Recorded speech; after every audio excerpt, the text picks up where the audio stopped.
Okay. And that comps at about 180 to 200. I bought it for 100 because I bought multiple cards from a person and I bought them all under comps, but it wasn't in the best condition. It was Panini sealed, however, and I made an offer at $100. They accepted it. They wanted the cash. So I I guess I was a little bit of the pawn shop that Lefty and I talked about on that one, right? Where I was saying you can be the pawn shop, right? And so you could do that respectfully. You can help everyone out. They can help you out. I sold that card about 15 minutes later for 180. Okay. So that's a little bit better than the $5 profit on the Stroud and the $5 profit on the Dak and the $10 profit on the other Dak and the $10 profit on the Tua. When you buy a card for 100, put it in your showcase, immediately sell it for 180.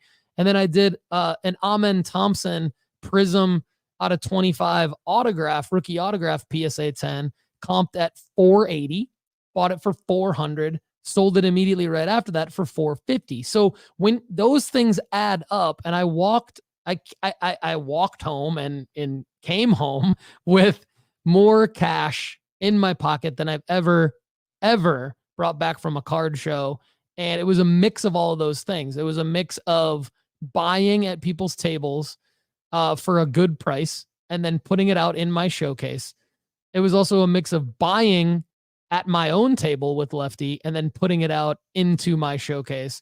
It was also a mix of what I haven't talked about yet that I want to tell everybody is I did move out of a significant amount of my Shedeur Sanders cards because, as many of you know, I've been Shedeur Sanders' #1 supporter from a sports card investment standpoint for a long time now. And I was able to move. I was holding about 33% of my entire sports card portfolio was in Shedeur Sanders, which I knew was a position of risk, like way too risky to be that invested into a player that is a college football quarterback and really anything can happen, good or bad.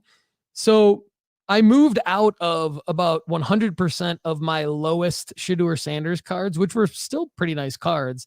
And I have still several Shedeur low serial numbered Bowman Chrome first graded autos, high graded autos in my portfolio, but I was able to move out of pretty much all of the Shedeur cards that I brought to the show, which was maybe about 20 Shedeur cards at a probably 15% profit.